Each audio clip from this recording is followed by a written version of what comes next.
Hi, I'm Rajeshwari Rengarajan. I'm a family support specialist at the Autism Project. Today we are going to talk about how to teach family fire safety plan.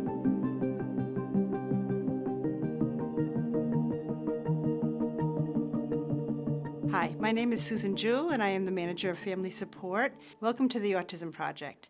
The Autism Project was born out of the public school systems about 26 years ago when educators and speech pathologists and OT were looking for a curriculum to teach students with ASD.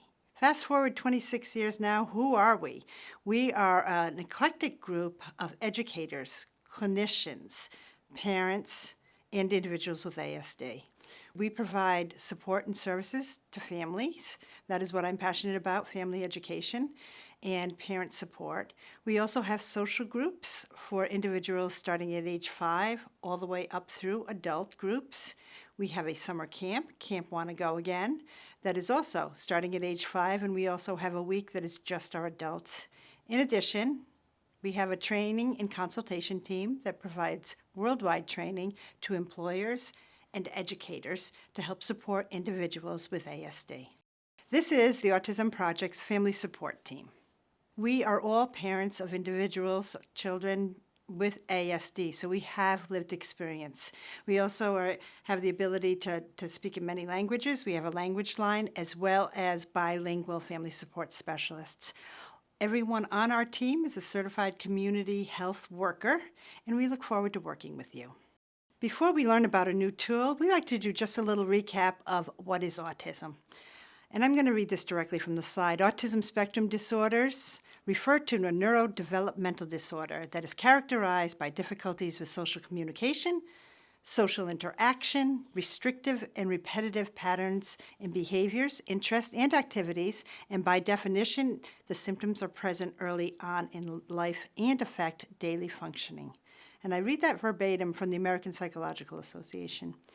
We have the word neurodevelopmental in bold. The reason neurodevelopmental is in bold letters is because it's a neurologically based disorder. It is not a behavior disorder. So why does that matter? Why do we care? Because the interventions and the supports that we provide to a neurodevelopmental disorder are very different than the interventions and support we would provide for somebody who's got a behavior disorder. When we think about autism, I like to use this iceberg theory. We oftentimes think about what we're seeing above the water, things like verbal perseveration or elopement, or sometimes our guys come off as being rude or task avoidance. Sometimes there's property destruction. Sometimes there's aggression. And what we like to think about is what else is going on with that person. What is underneath the water? Many individuals with ASD have medical conditions like GI issues or develop seizures, sleep disorders. We also have social challenges and communication challenges. When you read about autism, that is one of the things that they're looking at. You know, what is the level of communication? And communicating is not just talking. Communicating is being able to read body language. You know, we walk into a room and we just kind of adjust. We don't even think about it. There are also sensory challenges, and sensory processing is just taking in information through the environment. You know, and our body processes it, and we know what's relevant and what's not relevant. But what if you had a neurodevelopmental disorder that your sensory system was not processing things in a typical manner? And so you would be receiving information into the environment, and you don't know what's relevant to pay attention to. You may be listening to, say, the hum of a fluorescent light instead of paying attention to the teacher. Self-regulation challenges, and all of these things underneath the water are not just specific to ASD. You know, everyone or anyone could have challenges in any of these things, but it tends to be more prevalent with individuals with ASD, that self-regulation piece, that going from 0 to 60 super quick and not being able to regulate emotion, and cognitive challenges. And so we keep in mind looking at the entire person and understanding that this is neurologically based.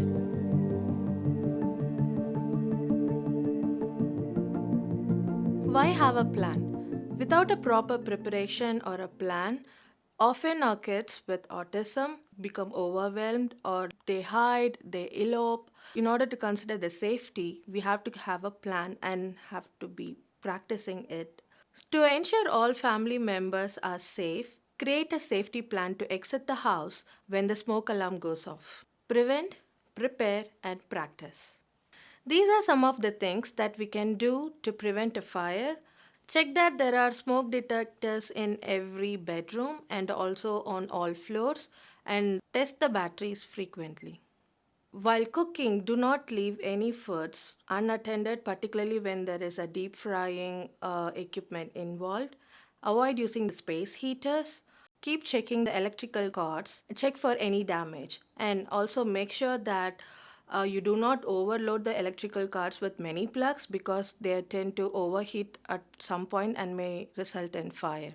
Do not exceed the recommended watts when choosing a light bulb.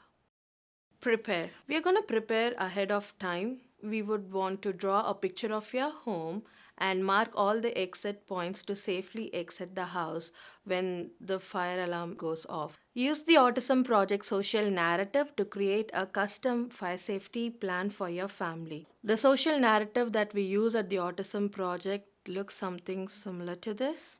We have fire alarms in our home to keep us safe.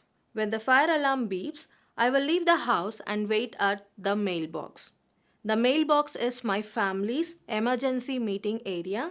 Even if I do not smell or see smoke, when the alarm beeps, I will go to the mailbox. I will wait at the mailbox until my parents or a firefighter come to get me. This will help keep me and my family safe if there is a fire. So you can customize the social narrative, putting the pictures of your safety spot if you choose. It can be anything. It can be your mailbox, or it can be a fence next to your house. It may involve crossing, so you can include it like I have to look left and right before I cross. So any additional information that you want to put it, you can customize the social story. Practice. Practice makes progress. So once we have a plan created, now it is time to execute and see how well the plan works. We are going to create a game for the children. It can be something like going for a goal. The adult can pretend to be a smoke alarm, and everyone in the family has to exit the home as soon as they hear a smoke alarm. So whoever comes first would be receiving a gold imaginary award, and the second person would be given a silver, and the third one would be given a bronze. Or this can be something different for your family, so you can have an extra screen time for your child. You can take them for ice cream or have a extra hours in the park time, so something like that works for your family. But the end goal of this is everyone in the family has to exit the house under 2 minutes or even lesser than that. Things to consider. To avoid confusion, plan ahead who is going to be responsible for the individual with autism to leave the house safely. And once you are in your safe meeting space, decide who is going to be with them in order to avoid elopement or re-entering the house. Did you know the firefighters love visitors? I have a co-worker who used to bake cookies and take the cookies along with her kids to the fire station. You can contact your local fire department and request for a meet and greet, and you can take your kids to meet the firefighters and make them familiarize with them and how they look when they are geared up and with their face mask on. Visiting the fire department gives an opportunity for the parents to let the firefighters know how the kids communicate and how they react to the stressful situation. At the Autism Project, we are never one and done. We are here for you. If we can support you on your journey, please feel free to reach out. You can make an appointment or speak with one of our family support specialists. Welcome to the TAP family.